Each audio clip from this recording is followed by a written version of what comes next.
আজ হলো বৃহস্পতিবার। বুবাই কিছুক্ষণ হলো বাড়ি এসছে আমাদের। মেহেগ্রামে ছিল তো এই কদিন। তো আজকে যেহেতু ওর ছুটি আছে আর কালও ছুটি আছে, তো কালকে কলকাতা চলে যাবে, তার জন্য আজকে ও মেয়েকে দেখবে বলে এসছে। তো যাই হোক, তো আমরা দুজনে ভাবলাম বাড়িতে বসে কী করব, তার জন্য চলে এলাম দুজনেই। নিশা তো পড়াচ্ছে, তাই নিশা আসতে পারলো না, আর পুচকি মায়ের কাছে। তার জন্য আমরা ভাবলাম বুবাইকে তো কখনো বারো হাত কালী দেখানো হয়নি, তার জন্য আরও চলে এলাম। আর মায়ের পুজো হয়েছে দুদিন হলো। তো এটা হলো ফুলতলায় বারো হাত কালী নাম মায়ের। তো দেখো তোমরা মাকে কেমন লাগছে। আমাদের তো ভীষণ ভালো লাগছিলো, আমরা তো কিছুক্ষণ এখানে দাঁড়িয়েও ছিলাম। বুবাইকে আমি জিজ্ঞেস করলাম যে তোমার কেমন লেগেছে, তো বুবাইও বললো যে খুবই ভালো লাগছে মায়ের মুখটা দেখতে। তো যাই হোক, এখানে কিছুক্ষণ থাকার পর আমরা ভাবলাম যে আমরা কোথায় যাই, কারণ এক্ষুনি এলাম এক্ষুনি চলে যাবো। তার জন্য বুবাই বললো যে চলো একটু কফি খেয়ে আসি। তো তার জন্য আমরা চলে এলাম ওয়ান বাইট বলে রেস্টুরেন্ট। আর আজকে বৃহস্পতিবার, সব কিছুই মোটামুটি বন্ধ, রাস্তাঘাট ফাঁকা। তো কফি নিয়ে নিয়েছি, আর কফির সাথে তো টাটা লাগবেই, শুধু শুধু কফি খাবো, তার জন্য নিয়ে নিয়েছিলাম ফিশ ফিঙ্গার। এখানে 5 পিস ফিশ ফিঙ্গার দিয়েছিল, তো দাম নিয়েছিল 130। আর হাফ কাপ কফি নিয়েছিলাম আমরা। ফুল কাপ বললো যে মানে খেতে পারে না, অনেকেই নষ্ট করে, তার জন্য ওরাই সাজেস্ট করলো হাফ কাপ নেওয়ার জন্য। তো হাফ কাপ নিয়েছিল 25 টাকা। আর এদিকে দেখো বুবাই ভেঙে দেখাচ্ছে ফিশ ফিঙ্গারটা, কেমন ধোয়া উঠলো তোমরা দেখতেই পেলে। আর ভীষণ ফ্রেশ ছিল, আর খুবই সফট ছিল, আর খেতে আমার তো ভীষণই ভালো লেগেছে। এর আগেও আমি ওয়ান বাইটে এসেছি, নিশা, আমি, বুবাই, তোমরা হয়তো শর্টস দেখে থাকতে পারবে। তো এর আগে এসেছিলাম তখন চকোলাভা খেয়েছিলাম, আর খেয়েছিলাম স্যান্ডউইচ, চিকেন স্যান্ডউইচ, যেটাও ভীষণই সুন্দর ছিল খেতে।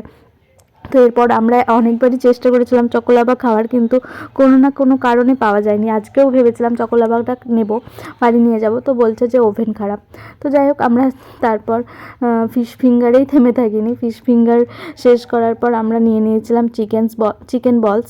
আর না, প্রথমে আমরা ভেবেছিলাম যে পর্ন বল খাবো, তো সেটা বুবাই অর্ডার করতে গেল, তো বললো যে না, ওটা অ্যাভেলেবেল নেই, এখন চিকেন বলসই পাওয়া যাবে। তার জন্য চিকেন বলস নিয়ে নিলাম। আর এটা রিভিউ বুবাই নিজের মুখে দেবে, দেখো তোমরা শোনো।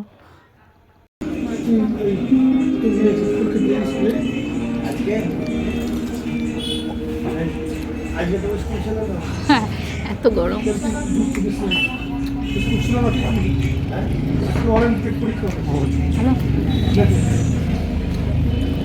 বাট ফিশ ফিঙ্গার বেশি ভালো।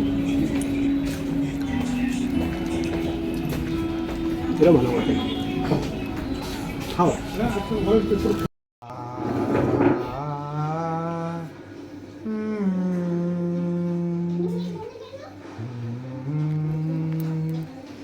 তারপর আমরা খেয়ে দিয়ে বাড়ি চলে এসেছি। এই যে দেখতে পাচ্ছ, এখানে বাব্বিটির আদর চলছে। এখন মেয়ে ঘুমাচ্ছে, আর আমার মেয়ে কীভাবে ঘুমায় দেখো, একদম মুখ গুজে দেয়, তারপরে ঘুমাবেও। আর ওকে এইভাবে দোলাতে হবে, তো ওর বাবা তাই করছে। আজকে একটু আদর করে নিচ্ছে, কালকে তো চলে যাবে কলকাতা, আগেই বললাম। তো যাই হোক, আর আমি তোমাদেরকে বলবো, সাজেস্ট করবো যে একবার অন্তত তোমরা যারা এখনও ওয়ান বাইট যাওনি, তাহলে একবার অবশ্যই গিয়ে দেখো। তোমাদেরও আশা করি ভালোই লাগবে ওয়ান বাইটের খাবারগুলো। আমাদের তো তিনজনেরই ভালো লেগেছে, আবার আমরা যাব। তো যাই হোক, চলো আজকের মতো ভিডিওটা এখানেই শেষ করছি। আজকে এমন কিছু ভিডিও ছিল না, সন্ধ্যায় শুরু করেছিলাম, আবার খুব তাড়াতাড়ি শেষ করে দিলাম। তো চলো টাটা, গুড নাইট, আর কমেন্ট করে বলো কেমন লাগলো তোমাদের।